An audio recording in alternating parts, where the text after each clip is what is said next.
Baiklah, kuliah pengecoran logam sekarang iron alloys atau paduan besi itu ya. Jadi ini kalau paduan besi nanti komponen utamanya adalah Fe atau besi.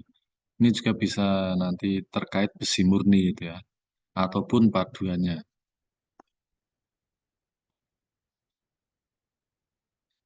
Oke, like copper based alloy. Jadi seperti paduan yang berbasis tembaga, paduan yang berbasis besi juga rumit yang terkait dengan banyaknya gas yang dapat bereaksi dengan cairan logam gitu ya. Yang mana karena adanya reaksi dengan cairan logam nanti dapat menyebabkan porositas ketika terjadi proses pembekuan. Jadi pada logam cair besi ini ketika di temperatur tinggi nanti ya akan relatif memiliki kelarutan gas yang besar juga, sehingga ketika nanti dilakukan penuangan, terjadi proses pembekuan, pasti proses pembekuan nanti akan diikuti oleh penurunan temperatur, sehingga kelarutan juga akan turun. Dengan demikian, gas-gas yang larut dalam bentuk atom itu ya, nanti dia akan berevolusi menjadi gas dalam bentuk molekul gitu ya, sehingga ya nanti ketika dia terjebak di dalam apa logam yang sudah membeku, dia akan menjadikan terbentuknya porositas atau rongga-rongga di dalam cetakan, hasil cetakan dari proses pengecoran gitu ya.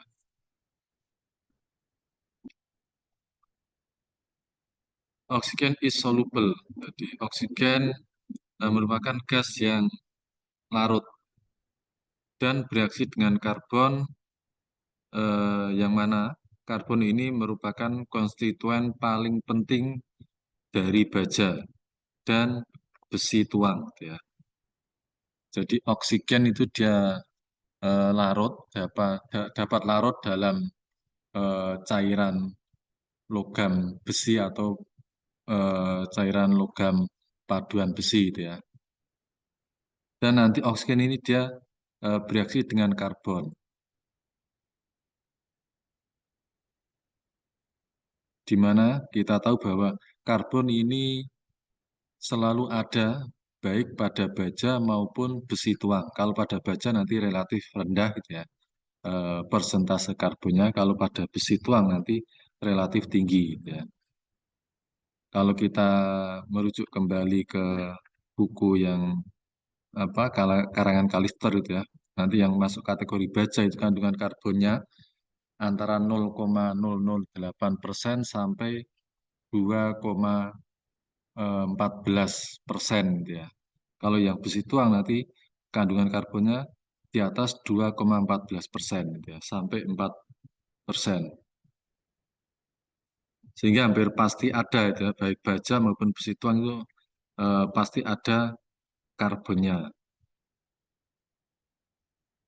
Nah, ketika karbon nanti bereaksi dengan oksigen, nanti dia akan membentuk karbon monoksida. Jadi karbon monoksida itu ya, yang nanti akan mengikuti persamaan 18 ini.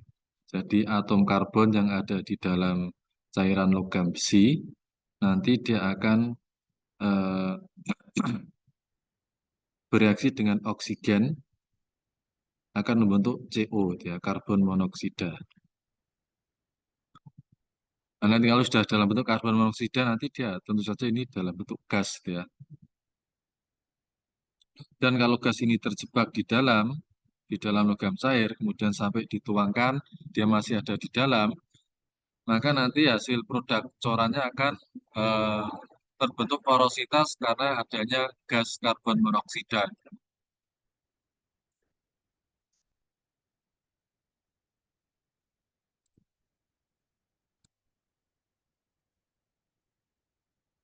Oke, ini apa pengetahuan secara umum gitu ya. In steel making practice, jadi pada praktek pembuatan baja itu ya, nanti reaksi CO digunakan untuk menurunkan kadar dari karbon, gitu ya, di dalam pig iron yang diproduksi dari blast furnace. Jadi sebelum ini saya menjelaskan ini, mungkin saya berikan gambaran itu ya, bahwa nanti blast furnace ini kan digunakan untuk menghasilkan besi kasar atau pig iron. Jadi nanti kalau kita punya biji besi, kemudian nanti dicampurkan kokas, dicampur dengan limestone atau batu kapur, dan juga fluk kalau nanti tergantung jenis biji besinya mengandung pengotor apa saja itu ya. Nah, nanti dimasukkan blast furnace, eh, nanti hasil akhirnya atau keluarannya itu nanti berupa yang disebut pig iron gitu ya, atau besi kasar. Di samping ada terak gitu ya, nanti sebagai eh, apa keluaran efeknya itu. Jadi ada pig iron yang besi yang mengandung karbon yang tinggi, juga nanti ada terak gitu ya.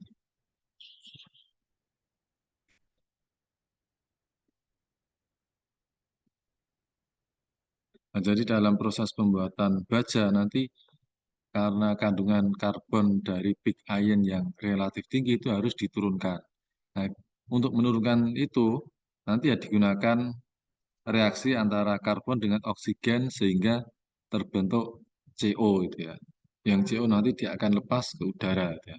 Dengan demikian nanti level karbon di dalam pig iron dia akan turun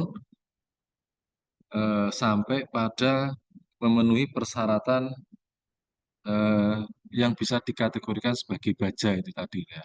Baja kan dia kategorinya 0,008% karbon sampai 2,14 ya, yang sudah masuk kategori baja. Kalau big iron ini dia di atas 4% karbonnya itu ya, atau di sekitar 4% karbon. Sehingga memang harus diturunkan relatif banyak. Ya. Jadi setelah karbon diturunkan sehingga bisa memasuki spesifikasi baja, the excess oxygen that remain in the steel is lowered by deoxidizing addition of manganese, silicon, or aluminium. Jadi tadi untuk menurunkan karbon itu dengan cara dihembuskan gas oksigen ke dalam pig iron yang cair gitu ya, untuk membuat baja. Ketika sudah diturunkan level karbonnya sampai pada masuk kategori spesifikasi dari baja itu ya, ternyata di dalam eh, baja cair tersebut itu nanti akan kelebihan oksigen karena awalnya memang dihembuskan oksigen supaya bereaksi dengan CO untuk menghasilkan karbon monoksida itu ya. Nah, itu kan dihembuskan oksigen yang berlebih dan masih tertinggal di dalam logam cair tersebut itu ya. Sehingga dengan demikian oksigen harus diturunkan gitu ya. Dan dengan cara ditambahkan ini mangan, silikon atau aluminium gitu ya. Nanti oksigen ini akan bereaksi dengan aluminium, silikon atau mangan itu ya. Membentuk apa? Oksida itu ya. Nanti oksida ini dia akan berada eh, di bagian atas dari cairan baja itu ya. Jadi kalau digambarkan secara umum dari pig iron yang mengandung karbon yang tinggi untuk mengurangi kadar karbonnya dengan cara dihembuskan oksigen ke dalam pig iron cair tersebut gitu ya.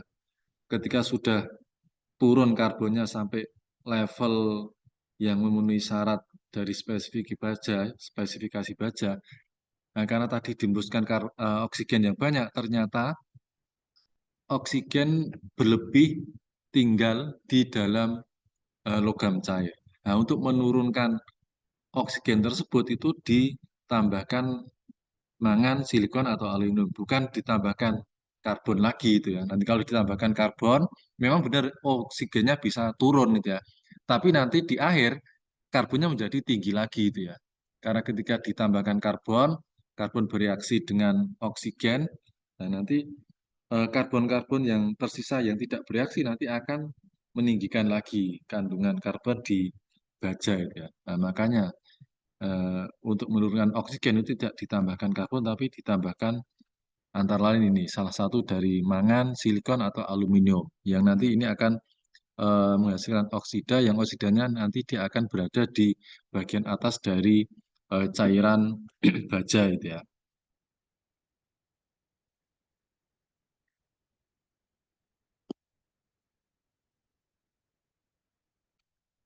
Oke, selanjutnya hidrogen is soluble. Hidrogen juga larut seperti pada persamaan 1,3 ya. Ini saya 1,3 saya tunjukkan lagi.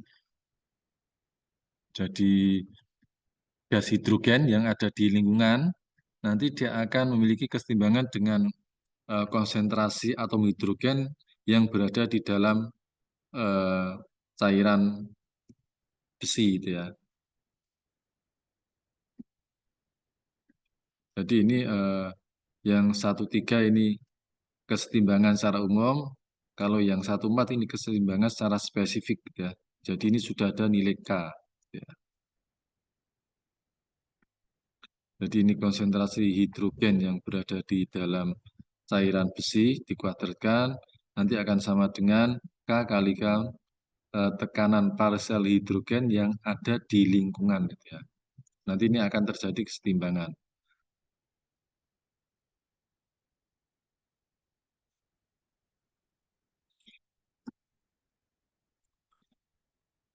Jadi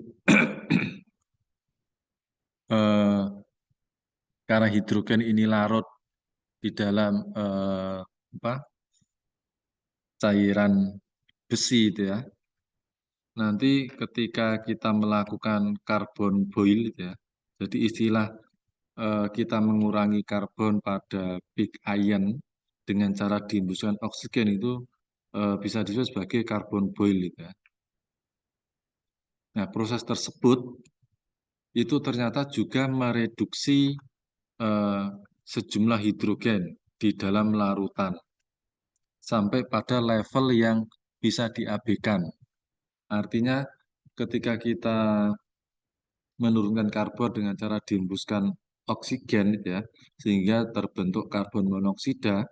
Karbon monoksida itu akan keluar dari cairan besi gitu ya, atau dari besi cair, yang mana itu juga bisa menurunkan kandungan hidrogen yang larut di dalam besi cair tersebut sampai pada level yang bisa diabaikan. Gitu. Jadi di sini hidrogen menjadi turun eh, menjadi konsentrasi yang sangat sedikit yang bisa diabaikan. Gitu ya.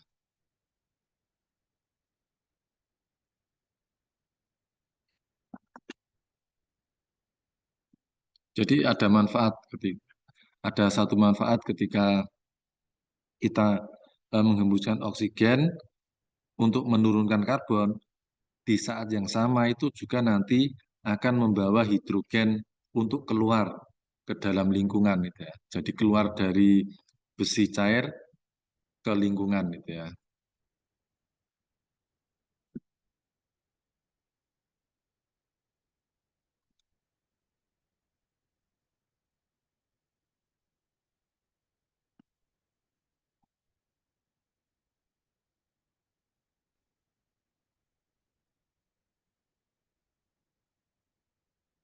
Oke, dengan demikian dengan proses tersebut itu hidrogen menjadi tidak tidak menyebabkan masalah gitu ya.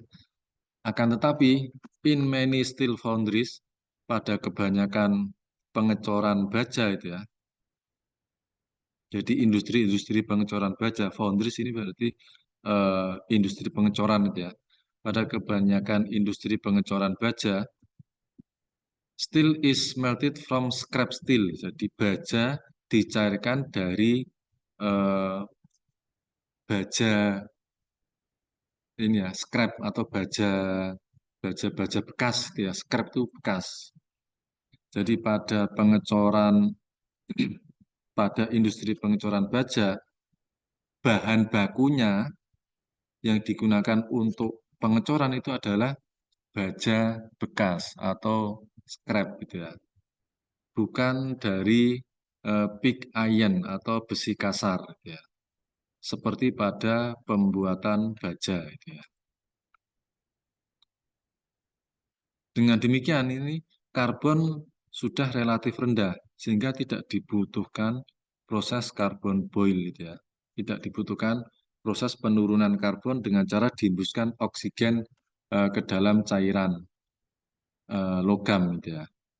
Dengan demikian nanti ya hidrogen menjadi tetap tinggal di dalam cairan logam. Jadi ini perlu dipahami pada proses pembuatan baja pertama kali itu dia dari pig iron. Pig iron dia karbonnya tinggi sehingga untuk menghilangkan karbon dengan cara dihembuskan oksigen ke dalam eh, pig iron dalam kondisi cair tersebut, gitu ya. Sehingga level karbon turun dan juga level hidrogen ikut turun. Akan tetapi, gitu ya, kalau pada industri pengecoran baja, bahan bakunya itu bukan pig iron tetapi baja bekas, di mana baja bekas ini sudah memiliki karbon yang rendah. Jadi baja bekas itu sebenarnya baja itu ya, hanya saja sudah terpakai itu ya. Sehingga ya memang kalau sudah masuk kategori baja tentu saja karbonnya sudah di level eh, spesifikasi baja itu. Sehingga ketika ini dicairkan lagi baja bekas itu ya tidak perlu diturunkan karbonnya karena dia sudah rendah, ya. Nah, dengan demikian, karena tidak ada proses penurunan karbon atau penghilangan karbon dengan cara dihembuskan oksigen, ya, maka eh, dengan demikian tidak ada penurunan hidrogen, ya, ketika terjadi proses pencairan baja bekas tersebut, ya.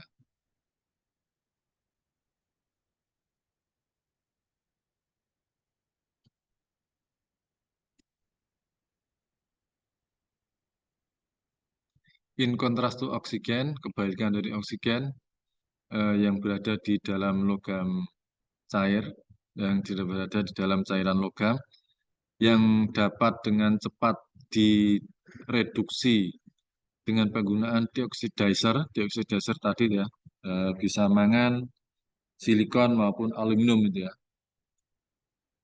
Jadi kalau oksigen berlebih dalam cairan logam besi itu mudah diturunkan dengan cara ditambahkan dioksidizer gitu ya. Nah, kebalikannya ini adalah untuk hidrogen itu tidak semudah itu gitu ya.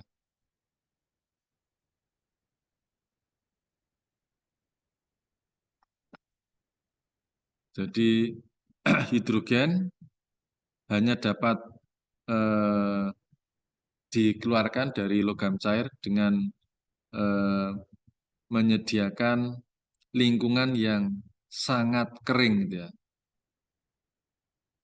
dan hidrogen free environment atau dan lingkungan yang bebas hidrogen. Jadi kita tahu kenapa lingkungan tempat pencairan ini harus kering ya. Kalau kering kan nanti di sini artinya tidak mengandung uap air atau H2O-nya itu hampir mendekati nol gitu ya, atau tidak ada gitu ya. Karena kita tahu kalau eh, H2O ini ketemu logam cair maka akan membentuk oksida logam dan juga gas hidrogen. Nah, gas hidrogen nanti dia akan larut. Jadi untuk bisa kita mendapatkan atau memperoleh cairan baja atau cairan paduan besi yang bebas dari gas hidrogen yang terlarut, maka kita harus membuat lingkungan pencairan eh, besi tersebut itu dalam kondisi yang sangat kering ya, dan juga bebas dari gas hidrogen ya. Karena memang tidak ada cara yang cepat untuk menghilangkan hidrogen seperti cara yang cepat untuk menghilangkan gas oksigen ya. Kalau gas oksigen kita tinggal menambahkan deoxidizer, salah satunya itu tadi, misalkan kita tambahkan aluminium ya, nanti dia akan bereaksi dengan oksigen membentuk apa oksida yang nanti dia akan berada di bagian atas dari cairan besi gitu ya. Nah, kalau hidrogen ini tidak bisa semudah itu gitu ya. Jadi hidrogen ini bisa dihilangkan dengan cara kita eh, melakukan apa rekayasa dari lingkungan tempat logam cair besi tadi berada itu ya, di mana dia harus sangat kering dan bebas dari hidrogen, gas hidrogen itu ya.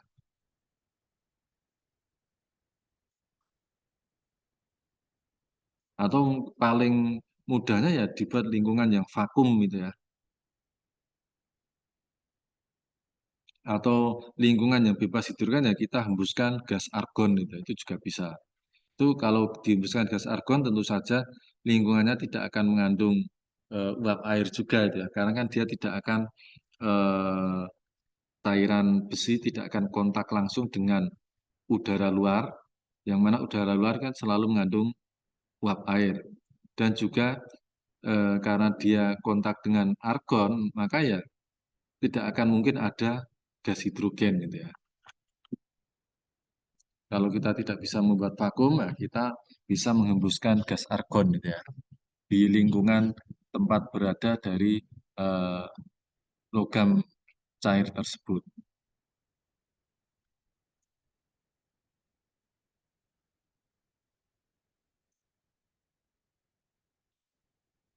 Atau jika kita tidak bisa melakukan karbon boil itu tadi ya, dengan menghembuskan oksigen sehingga kadar karbonnya turun, yang saat yang sama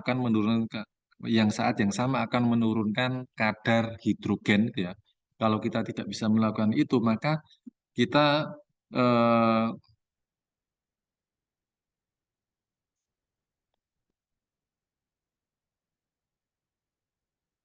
kita harus bisa mengendalikan dengan cara eh, melakukan satu hal yang sebenarnya secara komparatif atau perbandingan itu relatif mahal gitu ya, yaitu dengan cara vakum degassing gitu ya.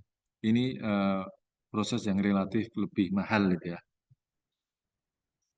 Jadi artinya kita tahapan gitu ya. Memang kalau kita tidak bisa melakukan karbon karbon boil, nah kemudian kita juga susah untuk mengendalikan lingkungan tempat eh, cairan tersebut berada, maka kita bisa melakukan eh, vakum degassing gitu ya.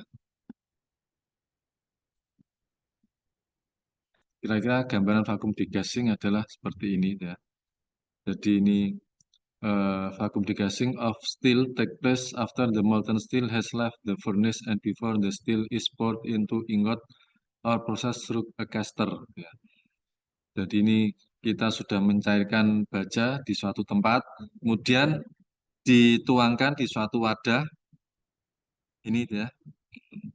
Setelah dituangkan di suatu wadah, ditempatkan di ruangan tertutup ini ya. Kemudian divakum. Ruangannya ini disedot udaranya untuk keluar ya. Nanti ya argon ini bisa dihembuskan ke dalam atau tanpa hembusan argon juga dimungkinkan gitu ya. Yang penting ini ada proses pemvakuman di ruangan sekitar dari cairan baja ini gitu ya. Jadi baja ini harus tetap dikondisikan dalam kondisi cair gitu ya selama proses pemvakuman ini. Nanti gas-gas yang ada di sana dia akan keluar. Termasuk yang terutama itu adalah gas hidrogen ya. Kalau yang tempat ini addition of hopper ini adalah nanti kaitannya kalau diinginkan baja dengan spesifikasi tertentu nanti ini bisa ditambahkan. Misalkan baja stainless steel ya, nanti bisa ditambahkan krom yang relatif banyak ya, kemudian ditambahkan nikel itu ya. Itu juga bisa itu ya. Nanti ini addition hopper ini maksudnya nanti tergantung kita ingin memasukkan apa, ingin mendapatkan paduan baja dengan spesifikasi apa itu ya, dengan komposisi apa itu ya. Tapi yang terutama tadi adalah vakum degassing itu adalah seperti ini konsepnya itu ya. Jadi ini cairan baja ditempatkan di dalam suatu ruang tertutup, kemudian divakumkan. Nah, nanti gas hidrogen dia akan eh, keluar ke lingkungan atau keluar dari cairan baja menuju lingkungan, gitu ya. Nah, setelah itu, setelah dianggap gas hidrogen sudah keluar semua, nanti tinggal dilakukan penuangan. Jadi tujuan utama dari eh, apa vakum degassing baja ini adalah untuk mereduksi atau menghilangkan gas-gas yang terlarut, khususnya gas hidrogen dan nitrogen itu ya. Karena pada baja ini gas nitrogen ternyata juga bisa larut ya. Jadi sekali lagi gas-gas yang larut dalam cairan besi atau cairan logam lainnya pada umumnya itu ya, nanti dia akan berubah menjadi ion, berubah menjadi atom gitu ya. Yang asalnya molekul berubah menjadi atom. Ketika dia keluar dari cairan nanti akan membentuk molekul lagi gitu ya.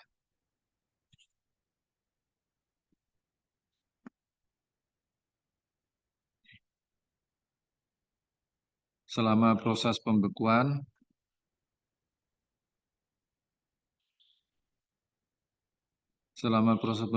in the region ahead of the solidification front ya, karbon dan oksigen terkonsentrasi lebih jauh sehingga dapat melampaui konsentrasi kritis. Konsentrasi C dikalikan konsentrasi oksigen menyebabkan gelembung-gelembung gas CO terbentuk di dalam hasil coran. Jadi artinya seperti ini. Ketika eh, cairan besi itu dalam kondisi cair, bisa jadi secara umum kandungan karbon dan oksigen itu rendah, gitu ya, relatif rendah. Karena kelarutan pada temperatur tinggi itu kan nanti relatif banyak. Kalau ada karbon yang dan oksigen itu relatif rendah, maka karbon dan oksigen ya dia larut dengan baik, gitu ya. Nah, ketika terjadi proses penuangan sehingga terjadi proses pembekuan itu ya. Nanti di bagian depan dari pembekuan, jadi pembekuan kan dia sebenarnya berjalan itu ya. Yang asalnya cair menjadi beku itu ya. Jadi misalkan ini saya gambarkan di sini ada ini wadah itu ya. Kemudian dituangkan cairan logam. Maka pembekuannya dia akan berjalan ke tegak lurus dari dinding-dinding eh, apa cetakan itu ya. Dengan demikian nanti ini panasnya keluar ke arah dinding sehingga proses pembekuannya berjalan ke arah sebaliknya itu ya. Jadi proses pembekuannya dia akan berjalan ke arah sana. Ini ke arah sana gitu ya. Ini ke arah sana. Sehingga awalnya yang sini beku, kemudian ya, kemudian akan berlanjut ke tengah ya. Nah, front apa? Solidification front adalah ini gitu ya. Jadi bagian depan dari jalannya pembekuan gitu ya. Jadi pembekuan ini berjalan dari luar ke arah dalam gitu ya. Kalau panasnya berjalan dari dalam keluar gitu ya. Jadi karena ada transfer panas dari eh, logam cair ke cetakan, dan ini akan diikuti oleh proses pembekuan gitu ya. Yang mana berjalannya adalah kebalikan dari arah eh, pembuangan panas gitu ya. Nah, ketika di ujung dari pembekuan ini itu nanti karbon dan oksigen akan terkonsentrasi lebih jauh atau lebih banyak, seolah-olah menjadi lebih banyak gitu ya. Karena dia artinya mencapai titik jenuhnya gitu ya. Sehingga nanti dia akan membentuk gas CO gitu ya. C ketemu A akan membentuk gas CO. Sehingga di sini nanti ya CO ini akan menjadi gelembung-gelembung gas yang kalau terperangkap di dalam eh, hasil pengecoran dia akan akan menyebabkan terjadinya porositas. The equilibrium equation known as the solubility product relating to equation 18 is. Jadi persamaan kesetimbangan yang dikenal sebagai produk kelarutan Ini yang berkaitan dengan persamaan 18 di atas tadi itu adalah 19 ini. Konsentrasi C kalikan konsentrasi oksigen atau konsentrasi karbon dikalikan konsentrasi oksigen di dalam cairan besi itu sama dengan K kalikan PCO. K ini konstanta itu ya, konstanta kesetimbangan dikalikan tekanan parsial dari karbon monoksida di lingkungan. Ya.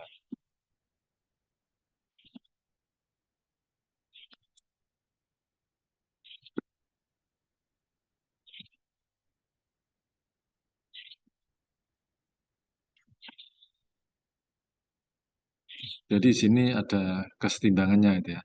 Makanya dengan kalau kita bisa membuat tekanan parsial CO itu di lingkungan itu sangat rendah, maka sebenarnya secara otomatis nanti karbon dan oksigen yang larut itu juga akan keluar gitu ya.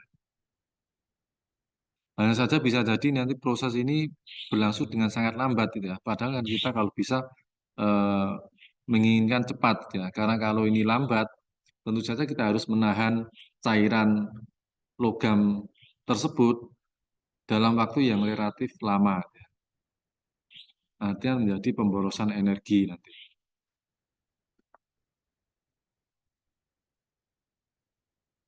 Oke, tadi di atas bahwa vakum degassing itu menghilangkan gas hidrogen dan nitrogen ya. Nah, ternyata memang nitrogen itu larut ya. Nitrogen juga larut dalam cairan besi ya, atau dalam besi cair. Eh, reaksinya mengikuti persamaan 110 ini. N2 sama dengan 2N ya. Jadi ini gas nitrogen di lingkungan, ini atom nitrogen yang larut di dalam eh, besi cair itu ya.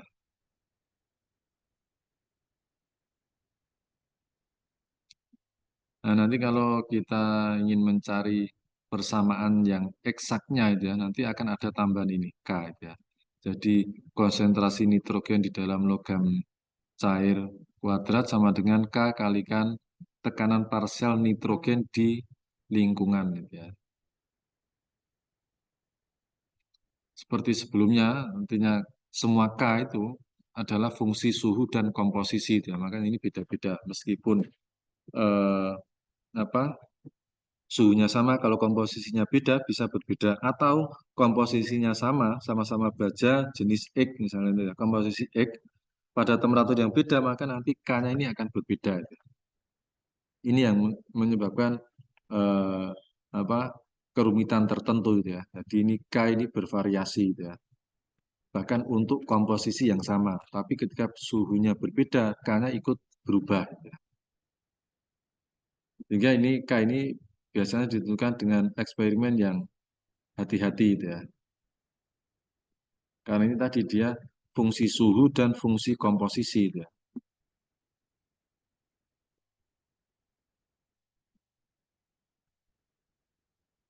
Ya, jadi kalau kita melakukan pengecoran yang berkaitan dengan besi dan paduannya, nanti akan ada gas-gas yang dapat larut di dalam besi cair tersebut, terutama yang paling penting yang mungkin cukup sulit untuk dihilangkan adalah hidrogen itu ya. Dan ini juga kasus yang sama pada pengecoran aluminium dan eh, yang lainnya itu ya. Jadi pada besi ini yang relatif sulit untuk menghilangkan gas hidrogen. Kalau oksigen kita bisa hilangkan dengan ditambahkan aluminium atau mangan atau silikon gitu ya. Kalau gas hidrogen tidak bisa semudah itu gitu ya. Sehingga konsekuensinya untuk menghilangkan hidrogen kita harus eh, apa mengendalikan lingkungan tempat cairan besi tadi berada gitu ya. Kalau bisa dibuat lingkungan yang sangat kering, kemudian bebas dari hidrogen gitu ya. Kalau bisa seperti itu nanti misalkan kita cairan besinya itu ada hidrogen yang relatif banyak, dia akan bisa keluar gitu ya, karena ada keseimbangan gitu ya, antara gas hidrogen di lingkungan, tekanan parsial hidrogen di lingkungan dengan konsentrasi hidrogen di dalam cairan. Nah, begitu juga pada logam cair besi ini juga ada nitrogen yang larut gitu ya. Makanya kita tidak boleh mengembuskan gas nitrogen ke dalam cairan besi untuk katakanlah menangkap gas hidrogen itu ya.